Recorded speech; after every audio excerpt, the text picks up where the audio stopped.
I used to really hate this town. A long time ago, in 1981, when I came here, first time I ever came here to play music, I was in this band Black Flag, and I came here, and we were so psyched. We're like, wow, our first European tour. We're gonna be in England, we're gonna rock. And we were so excited, and we got here, and our first show was with the Damned at the Lyceum. And I was like the biggest Damned fan in the world. What great records those guys made, you know? And I remember seeing them in the summer of 1979, where I come from in Washington, D.C., and they just destroyed the place. They were amazing. And they were just brilliant, and they're really cool guys. And so our first gig is gonna be with the Damned. I am so psyched. I'm beside myself with psycheddom.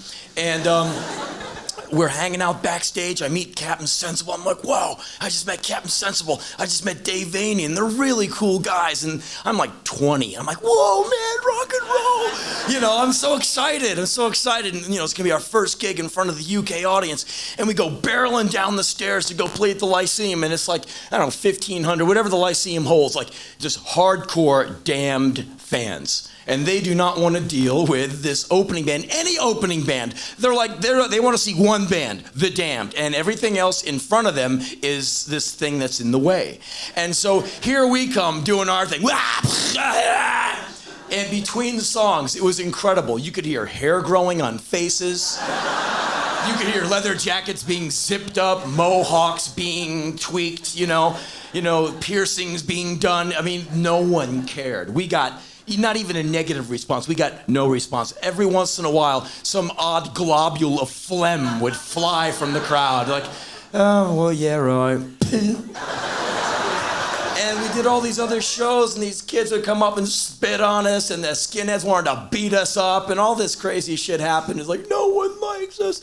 And we did all these shows with the Exploited. They have all these skinhead guys who follow the Exploited, and they hate our guts, you know, and they're like, sing hailing us. And what am I supposed to do in the face of that? Oh, hello. Yes, yes, you hate black people. Very good. Oh, yes, Pakistanis out of your country. Yes, I understand that. I was like, man, fuck you guys. They're like, you don't like us? I'm like, no, like folding chairs, pint mugs. So the first time we were here really sucked.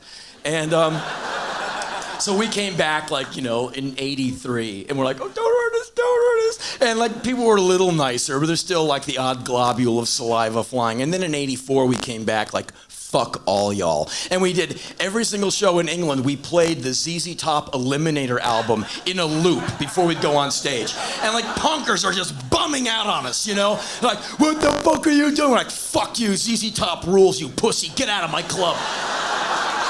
So years went by, and England started becoming a cooler place, and I got my own band, and people started getting nicer and nicer and nicer, and now I come here and I have a really good time. But I do remember back in the days when I just ripped on England. So I go, so what do you think of England? Fuck them, fuck, shitty food, bad place to stay, people are mean, they throw chairs, they throw pint mugs, they sing highly, fuck you, fuck you, fuck you. You know?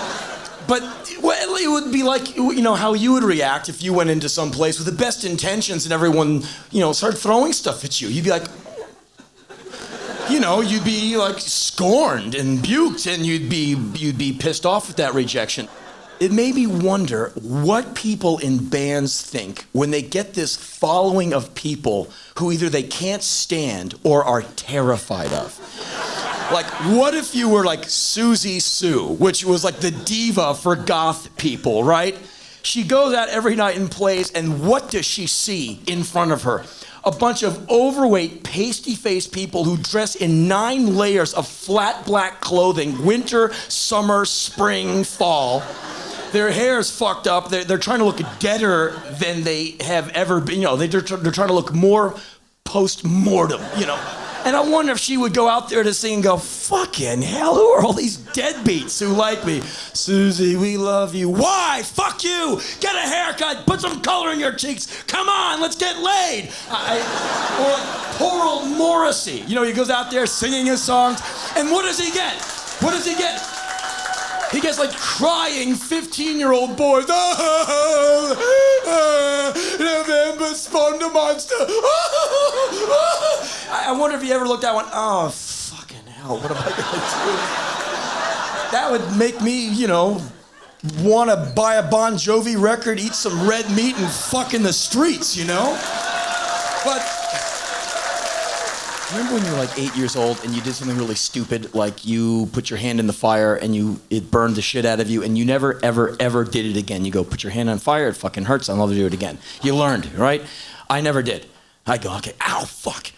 You think you're bad, huh? No, I'm stronger than fire. Oh, God! All right. I just wasn't prepared. I was, didn't have enough of my pain threshold accentuated. And finally, I have to find out the fact that if you put your hand in the fire, it will get burned. And so it takes me a while to learn the lesson. And I finally learned this lesson last year after many years of getting the lesson offered to me but not having the guts to take in the information. And the lesson I learned is that I am 10% as cool as I ever thought I was. The thing that made me learn it was I did this wild movie last year with Kelly McGillis and Billy Zane, where I had to be a psychotic redneck named Monroe. I am the subliterate rapist guy. I'm the killer, rapist, deceitful, horrible Monroe. And so we're doing this movie. I'm working really hard. It's like 100 degrees, and there's like mosquitoes and alligators and rattlesnakes and all kinds of shit in the swamp. And so I'm acting away, doing all this stuff, and the director comes up to me one day, and he goes, okay, I want to talk to you about your nude scene. I went, what? He goes, you have a nude scene. You've read the script. I go, I've read the script 3 times. And he goes, well, you've got a nude scene. I go, where? He goes, the time when you're in that bathtub in front of the house. It's me and Billy, a young actor named Johnny Galicki, who's an intensely talented young man. And the 3 of us to get in these iron bathtubs and scrub all the alligator shit off us from running around in the swamps. And I said, you're going to see me from the waist up. Who cares? And he goes, no. We'll see Billy and Johnny from the waist up. We'll see all of you. I'm like, why?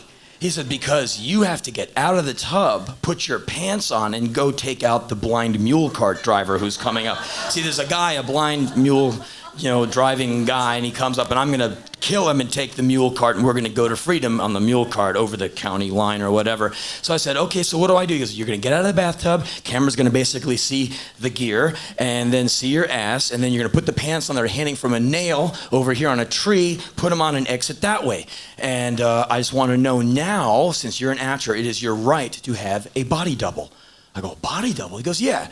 We'll find a guy, we'll go to some, penitentiary or some farm and find something that looks like you, and he'll do the nude part, and we'll cut to you putting the pants on, and so you won't have to be naked.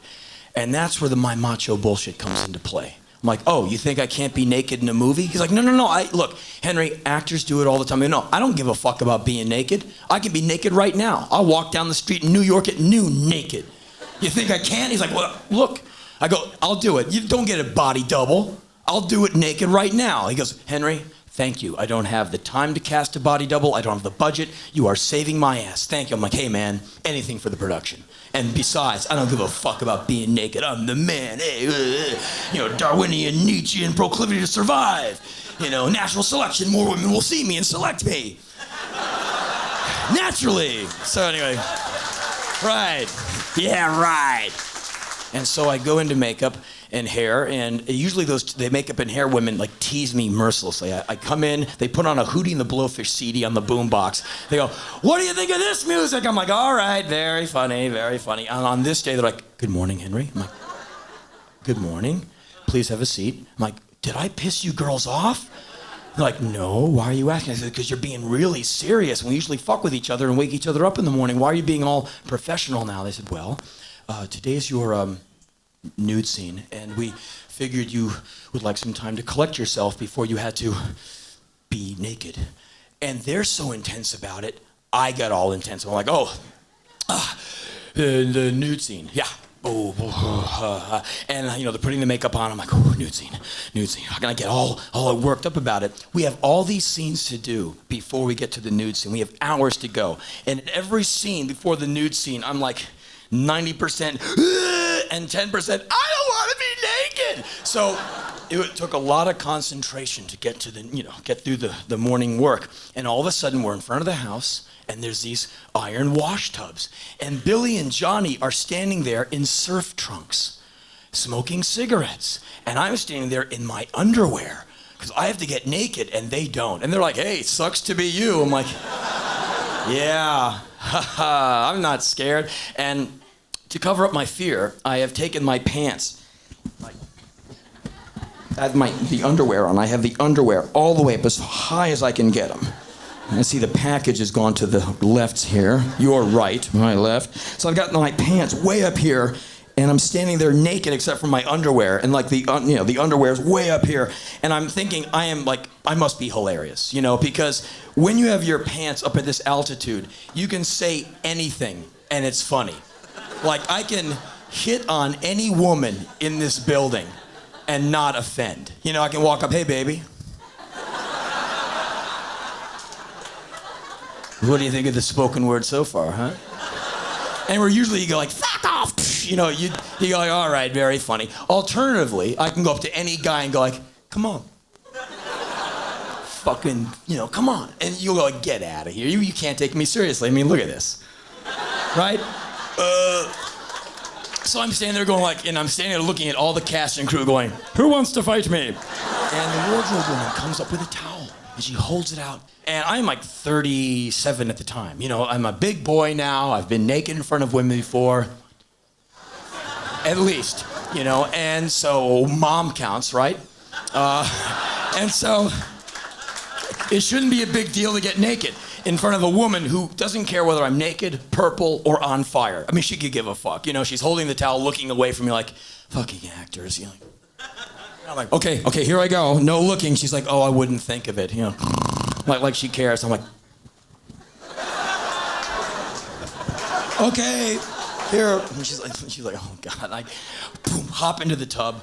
And so in the scene, I have to, when the director says action, I have this dialogue with Billy, who's in the tub over there. And then I get a second action. I have to get up and hear the mule cart coming around the bend, but we don't have the mule or the cart yet. So I have to put on my best, this way a mule-driven cart comes face. Like, get out of the tub, turn around, grab my pants, put them on and exit. And the director comes over and goes, Henry, how you doing, buddy? And I'm sitting there naked in this tub of water going, I'm okay. And he's like, hey, can you do this? I'm like, yeah, man, I can do it. I don't give a fuck about being naked. He goes, Henry, get this in one take, and we got it, and we'll go to lunch. So nail it, and let's finish it. I said, you got it. He goes, okay, be intense. You're about to kill a guy, right? I go, yeah, I can do it. He's like, okay, good luck, buddy. You're gonna do just fine. I'm like, all right, man. He's got me all pumped up. And so, and take one, action. And I have my dialogue with Billy, and the director goes, action, Henry. And I go like, and Monroe, the rapist, murderer, penitentiary all his life, gets out of the tub like. And I go bend backwards like this, hoping that my ass will somehow magically disappear. Grab the pants off the nail and try and put a wet foot into a wet pant leg, like, so no one can see the package. It's the most unnatural clothes, putting on ever. I'm like, and the heel of my foot digs into the wet pant leg and stops. So I'm like being wrestled to the ground by the pants. I'm like, cut! I'm like, must get back to the tub. And crew people are looking at me, wanting to explode in laughter. But they can't, because I'm the actor. I'm the delicate, emotional instrument of the director. They've got to follow protocol. If the director doesn't laugh, they can't laugh. But they're all like, director comes over, he wants to laugh. But he can't, because I'm the delicate, intellectual, emotional instrument. And if he laughs, he'll crush my safety zone, and I'll have to run back to my trailer and cry and cry. So he comes over and goes, okay, Henry, that was great. That was really great, okay? On this next take, I want you to do it a little differently. I want you to get out of the tub like you're gonna put your pants on and kill someone. And make it look like you're gonna get out of the tub and put your pants on and kill someone. And don't make it look like you're trying to carry a grape between your knees and then crush a walnut with your ass cheeks. Okay, on this take, so can you do that? I'm like, yeah, I can do it. He's like, okay. And like, take two, action, blah, blah, blah. Action, Henry. I'm like, and I get out, cut. Henry, what are you doing? you're Monroe, you're a rapist, you're a psychopath. You don't go, "Woo." I'm like, I'm sorry. I'm just kind of getting into my thing. He goes, okay, that's good. So just concentrate. You're Monroe. You're a murderer. I'm a murderer. I'm a murderer. I am Monroe. Let's do it. And I immediately lost the plot. I became so uncomfortable and self-conscious, the fact that I had to be naked in front of like 50 people at like 1 in the afternoon, I totally went over the top. I went, oh, murderous, not caring about being naked? I'll show you not caring about being naked by like take 5. It's like, and action, Henry. I get out of the tub.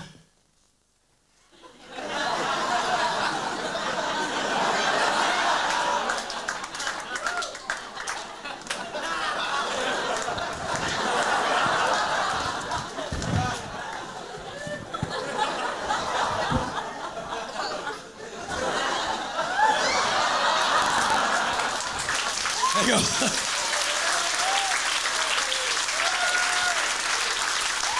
And the director goes, cut! And he comes over, what the hell was that? And he's just so pissed off. He goes, what is that? I'm like, I don't know. I have no idea what I'm doing now. I look at all the crew guys. They're looking at me like, you disgust me. I wanted you to sign a book for my kid, but now I just want to kick your disgusting ass. And it took me an hour and a half to get this scene. I kept coming out of the tub like...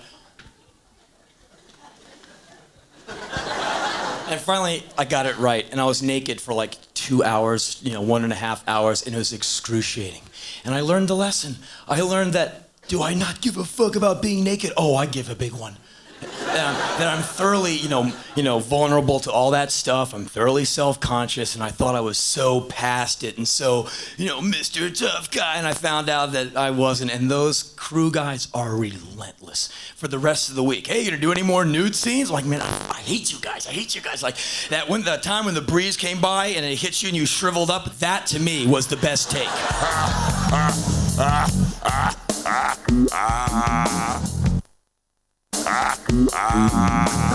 A while ago, I went to Thailand. And we have 2 days off, 48 hours off from the rock tour in Thailand. We are extremely excited. And so we come busting out of immigration. We've got our suitcases on wheels. We're like this roving, ambulatory wheeled pack. Like, we're looking for a man who's holding a sign that says Rollins Band. Like, where's the man who bears the sign? The sign! And there he is. He stands thus in the mist. Ah! And we run up to this guy. And there's a guy, with a plaque that says Rollins Band. And we're like, ah! We get like an inch from the guy. You are the man. We are the band. We are Rollins Band. This is Team Thailand 1997. Let's do this. And the first thing the guy said was like, be quiet. We're like, damn. And you remember when you were 11, when everyone was telling you to be quiet all the time. When I was 11, man, I was being told to shut up like every 20 seconds. So I was like, hey, shut up!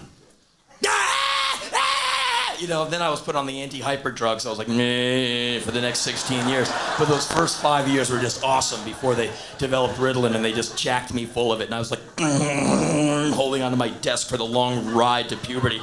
But anyway.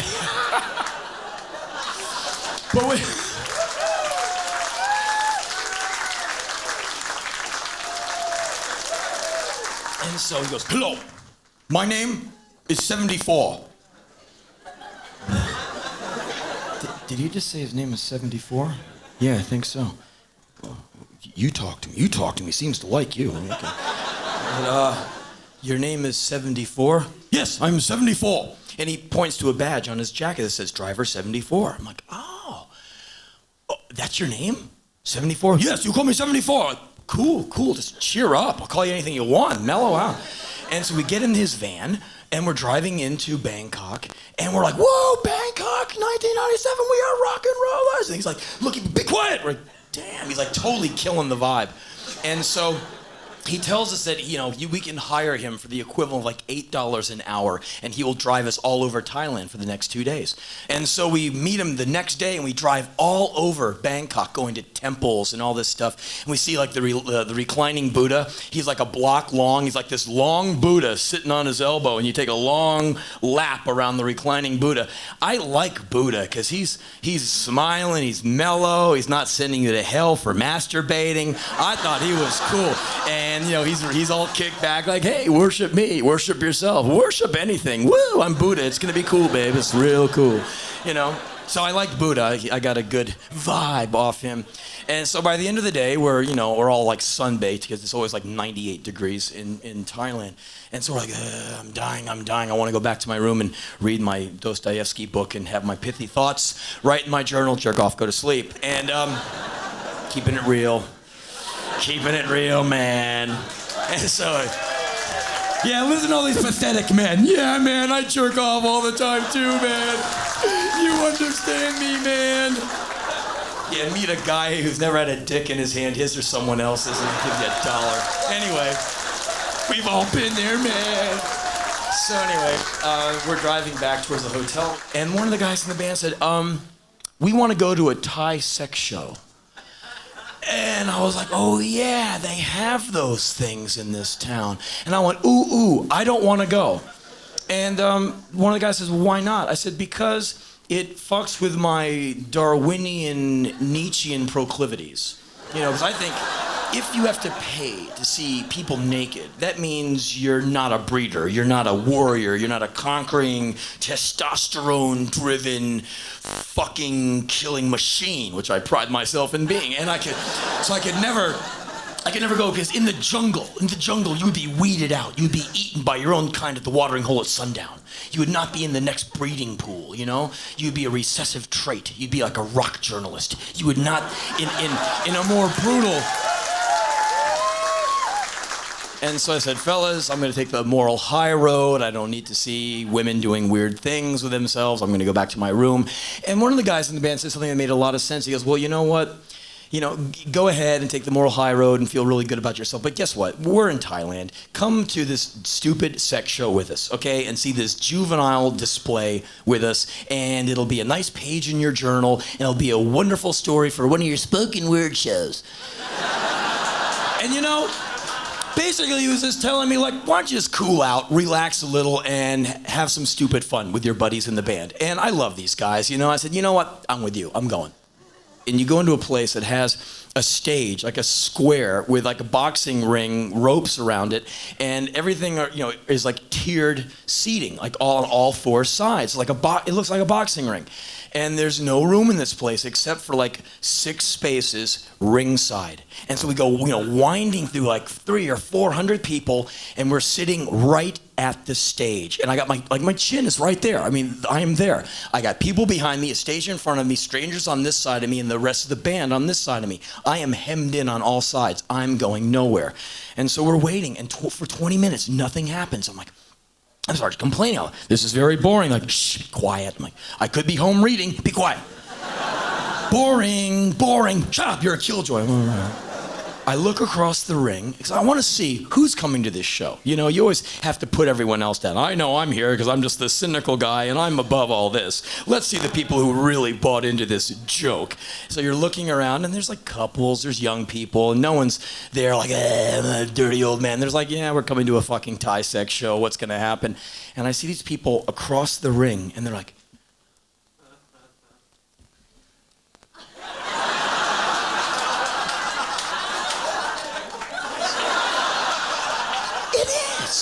look.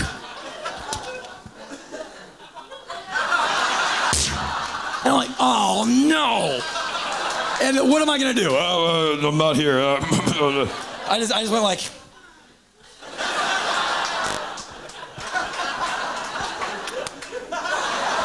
What am I gonna do? Hide?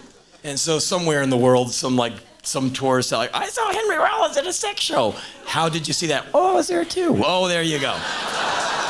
So finally the show starts and a man and a woman come on stage in underwear and they promptly take the underwear off and they're there naked in this ring. I'm like, oh no. They're not gonna, because you figure man and woman, it's a sex show. No, he couldn't possibly. He did. And the little foreplay ensues and bam, they go right to work. The woman is on her back and the guy's on top of her working away. I am right in his eye line. He's looking right at me, right through me, and he's like, and I'm like,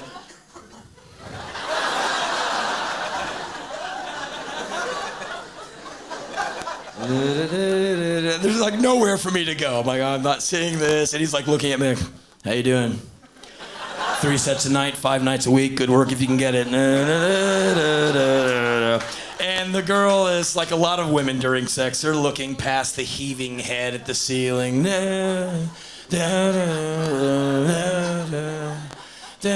Sex must be really boring for some women, just getting like, they're like Baghdad. They're just like, you know, incoming, just getting scudded. Boom, boom, boom. And then like the guy like puts on that horrible face.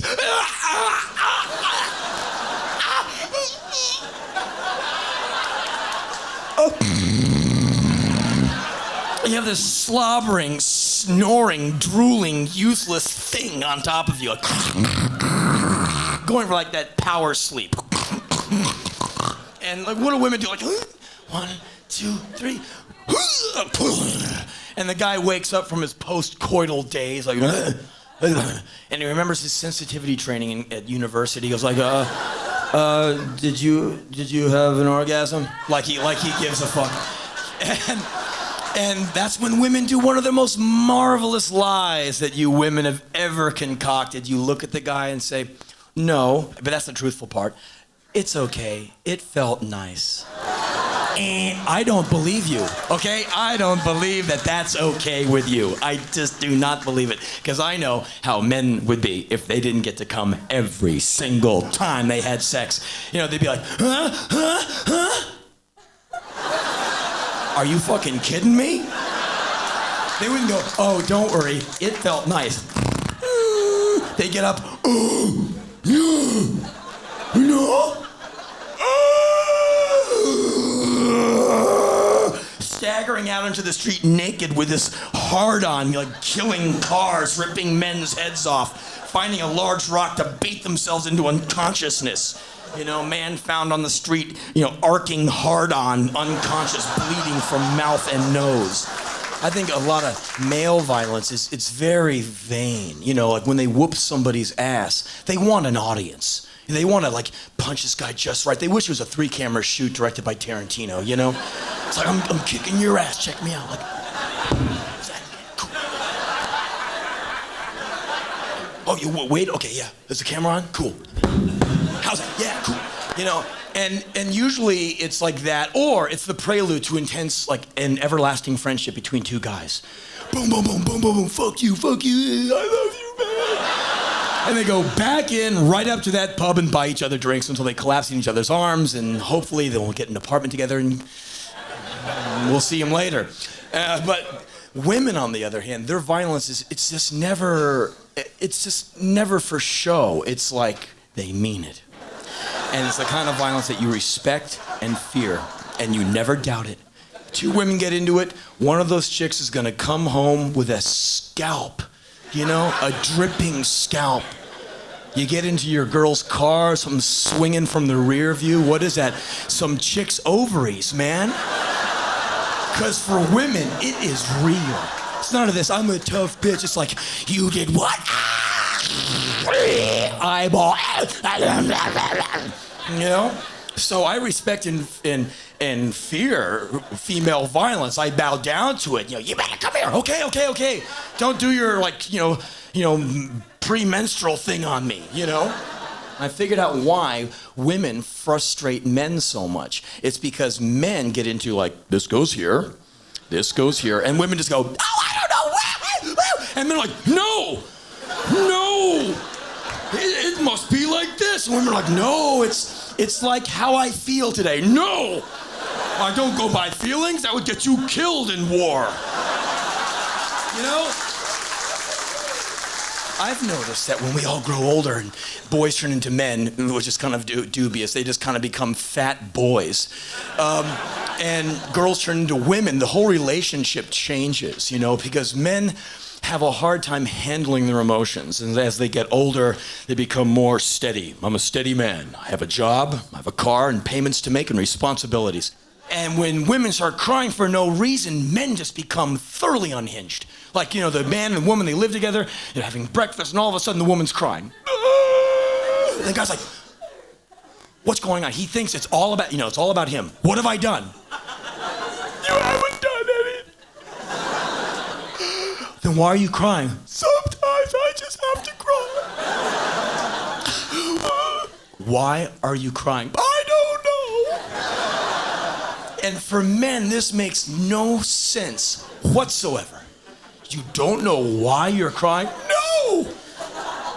Bullshit!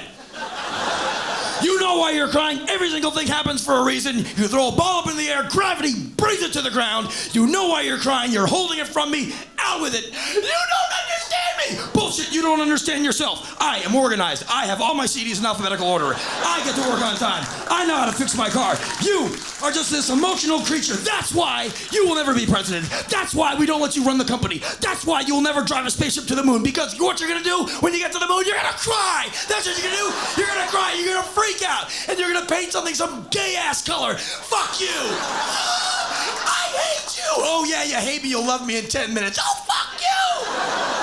She goes steaming out of there. The guy goes back to his meal like, fucking women, man. I really went out there, didn't I? Anyway, the man and the woman are doing their thing, and I'm like, I don't want to see this. I really want to leave. I really want to leave. And they, do a few different positions. They get up and they bow. And I noticed people in the crowd. No one's going, yeah. Everyone kind of went, oh, wow, why am I here?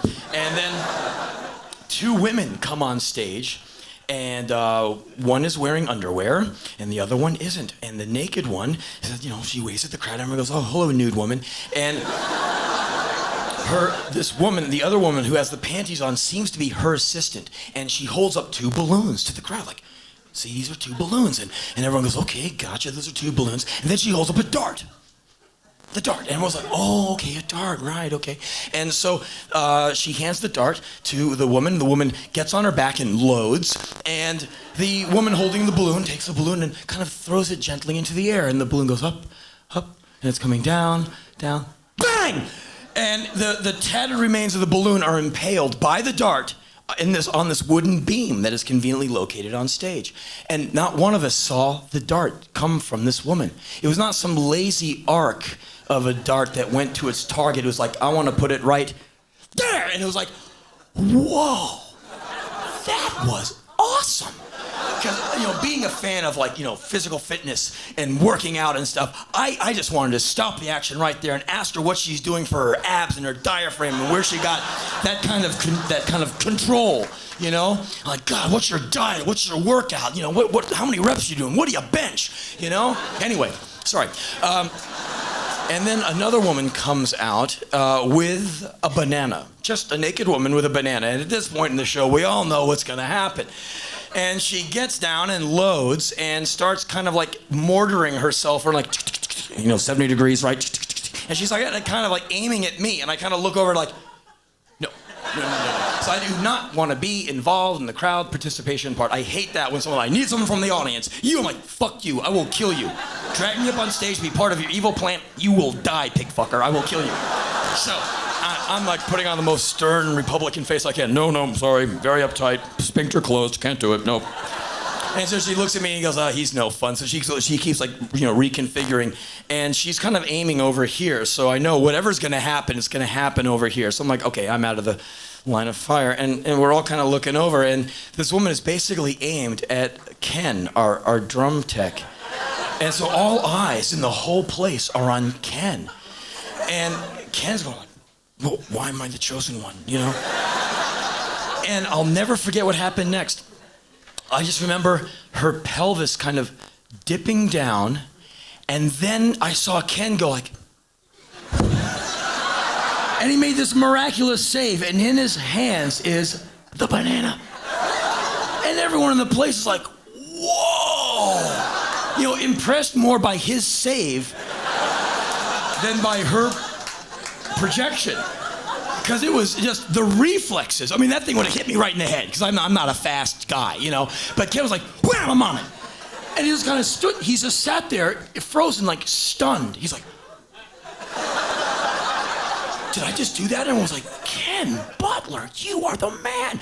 And Ken was like, all of a sudden, all eyes were on Ken, and he kind of stands up with the banana, goes like, and everyone in the place goes, yeah! because it was pretty great. And then the woman gets up and everyone goes, yeah! And she takes the banana from Ken and holds it up, and everyone gives her another round of applause. And then she hands it to Ken, like, would you like a bite? And he's like, no!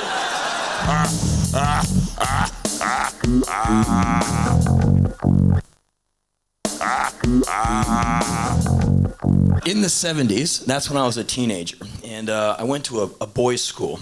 It was like a prep school. We all had the really lame uniforms, a school patch, a striped tie, white shirt, blue blazer, gray pants, black socks, and the dress shoes, and, sit down, shut up. And so puberty came, and so did high school dances. So I immediately became interested in going to the high school dance, presumably to meet a female and grope budding breasts, whatever that was going to be like. I really had no idea. And so I went bravely to these high school dances, which were held in the school gymnasium, a building about this size, and they had a 70s cover band to play songs of the day. And so you have the band about here. And if you've ever seen the Foghat Live album, from the mid-70s, these bands looked like that. And the dance floor, the gymnasium basketball court, is bereft of dancers. The boys are all slapped against this wall. The girls are slapped against this wall. And me and all my worthy constituents have our backs against the wall, looking at the opposing team, looking at the girls. And we're all like terrified of them. Every 4 songs, the guy in the front would go, okay, hey, how about the guys run across the court and ask the girls to dance, yay, and no one would move. 2 hours goes by, you're like, okay, I'm gonna do it, no. And then you knew you lost your chance when the band goes into Stairway to Heaven. That was, and I'm not kidding, it was always the last song played at every high school dance I went to all the way to graduation in 1979. And one night my friend calls me, he goes, hey, you gotta come to a dance with me. I'm like, I can't go to a dance. He goes, why not? I said, I will kill myself if I have to go and have my soul raked across the coals of female indifference and my own terror of the opposite sex. I'm sorry, I'm gonna live in this basement for the rest of my life. He goes, no, you gotta come with me. We're gonna go to this dance. It's gonna be much different. I go, what's gonna happen? We're all gonna get killed? He goes, no, it's a Catholic girls' school. Catholic girls are wild. Gotta come with me. And I thought to myself, what do I have to lose? My self-worth? I don't have any, My will to live? I ever had any? I'm like, fuck it. You can't take anything more from me. I'll go. And so we go to like Our Lady of the Flaming Immaculate Heart, like one of those, these schools have these really intense names, like, the Crucified Virgin or something. Something really strenuous and intense, like the non-throbbing vulva school of chastity. So I go in with my friend and I know the drill. I find my bit of wall. I'm like, okay. And the band is playing like the top 40 melange, going from Steve Miller to Aerosmith, just like you think. And, an hour goes by, I'm like, I can't stand this. But these girls are so hot looking. You're like, oh. And I see this girl walking towards me. I'm like, whoa. And she's like looking right at me, and I can't even return that. I'm like, she comes walking all the way across the gymnasium floor. Dirty blonde hair, blue eyes, beautiful face, average white band t-shirt, AWB, and the W's that chick's ass. I'm like, whoa. Bell-bottom, jeans, dirty sneakers, and an army fatigue jacket with the sleeves as far past her hands. I'm like, whoa, she's decadent, she's filthy. And she's walking towards me, and she walks right up to me, puts her hand against the wall over my shoulder. How you doing? Keep cool. Fun? So you're fine, huh? What's your name? Henry. Well, Henry, you want to come outside with me? Before I can say, like, okay, she puts her arm around me, swings me around, and starts marching me out the door. My friend sees me, he's like, and I go, yeah, I've scored. And it's my first potential encounter with a female, and I'm the submissive one. I'm like being walked outside. Like, be gentle, you know, don't hurt me. And so we go out there, and we're standing in this courtyard next to the school. Girl pulls out a pack of cigarettes, you know, hits the bottom of the pack, pulls one out. I'm like, whoa. She's got like smoking smarts, you know. She's you know, going to hell for sure. And so she like, you know, hits the bottom of the pack. One goes whoop halfway up, and instead of just kind of going like, thanks, I kind of went, oh, thank you. Well, I've never smoked before, and I am polite. And so I go like, oh, thank you. And instead of like putting it like really cool, like Cool Hand Luke in the corner of my mouth, like, yeah, wrong, yeah. I put it right in the, I'm like, and like she takes the match, like, and she lights up a match, and she holds it out to me, and I'm like, because you know what you're supposed to do? You're supposed to lean over, kind of immediately light up, and while you inhale, you're supposed to do something really cool with your hand, like, and as you exhale, you're supposed to talk, right? Like, yeah, my math class is a real drag. The teacher's lame, he doesn't understand me, man. And then you're supposed to find the imaginary thing in your teeth and throw it out. You're like, yeah, man, fuck it, you know? Yeah, whatever, man. So what grade are you in, you know? I've been smoking all my life. In the womb, I was smoking. That's how at ease I am with a cigarette. And this girl's like that. And so the match is starting to burn her fingers. And I'm like, and like my eyesight's not very good, my hand-eye coordination is not all that on, and I've never kind of docked a cigarette to a flame before, so I'm like, and she's like, what are you doing? Her finger's burning. I managed to get the middle third of the cigarette to the flame, and it's kind of like desperately, and I ignited the middle third of the smoke. So there's like this canoe-shaped, you know, ember burning. And it looks utterly ridiculous. It's like the Hindenburg thing is like smoking. And she looks at me really weird, like, what's the matter? Don't smoke all the time? And I'm like, oh no, I smoke all the time. From her jacket, she pulls out a thing of Jack Daniels, a bottle. And I'm like, oh no. It's like this hell woman, you know? And she, you know, uncaps it and goes like, bloop, bloop, bloop. And she hands it to me. I'm like, thank you. And I've got a cigarette in one hand, the Jack Daniels in the other. I'm like a poster child for Motley Crue, you know? I'm like, and so I'm standing there with this smoke and this Jack Daniels, and I'm like, well, okay. I don't know what, you know, the effect of like bourbon is. So I'm like, well, bottoms up. Go, go, go, go. Boom. I've like defoliated my entire body, you know? You know, napalm, blown to the Stone Age. And I'm standing like, oh. She's looking at me like, what's the matter? Don't drink hard alcohol and chain smoke? I'm like, oh no, I drink and smoke all the time. Can't you tell? She takes the bottle away, caps it, puts it back in her jacket, like, let's go inside and dance. I'm like, okay. She takes her cigarette and goes like, into the bushes. And I sober up enough to realize, that's a damn fire hazard. And I won't go that way. So I take my smoke and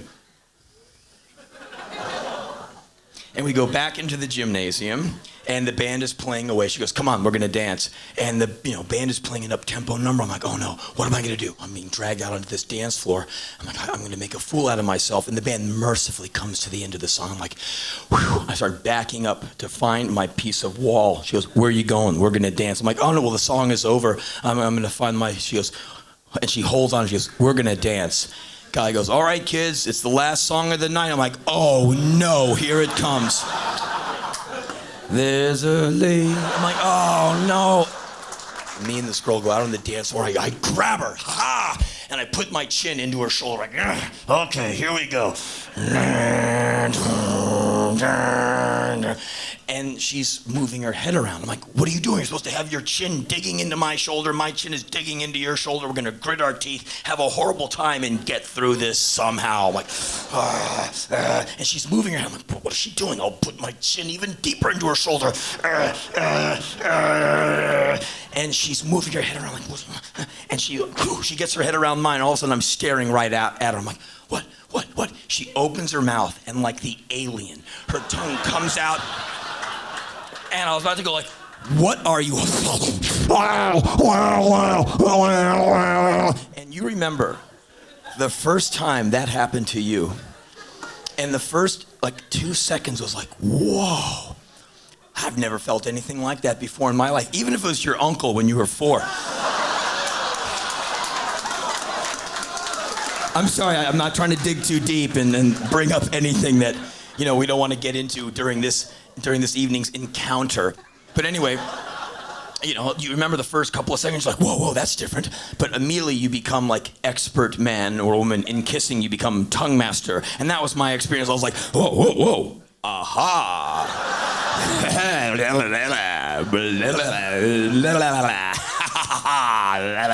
First I will withhold the tongue, and tease you. And now the plague of tongue.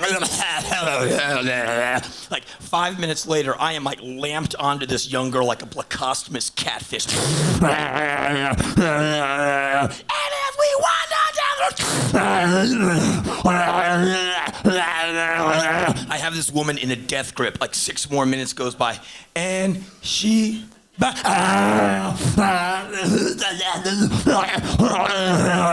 don't need to breathe my own air. I am breathing the air out of her lungs.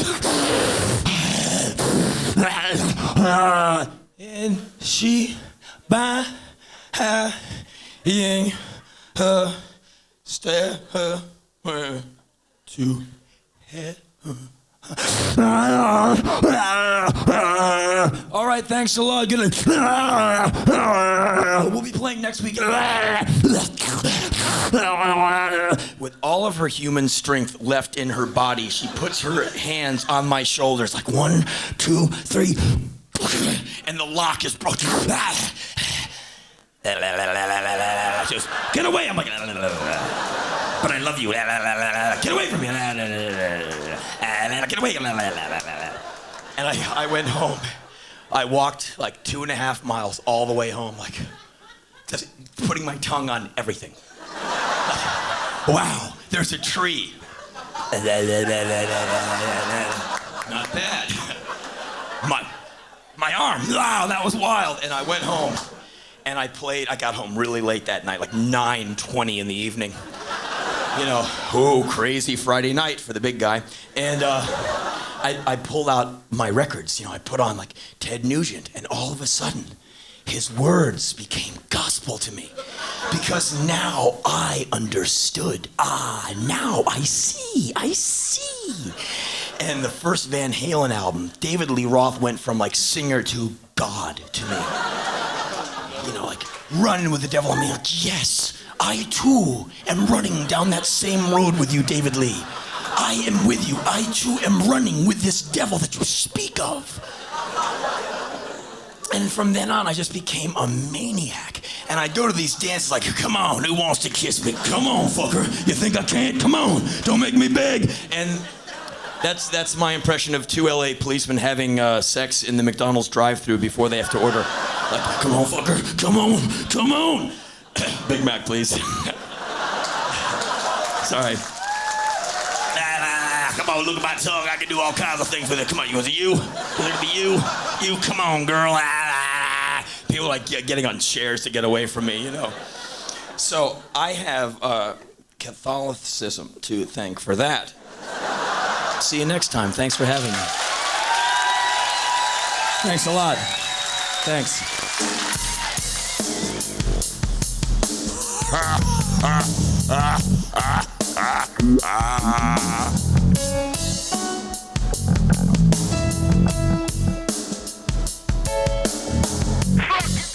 Fuck your mama. Mother. Yo, y'all are illin' tonight.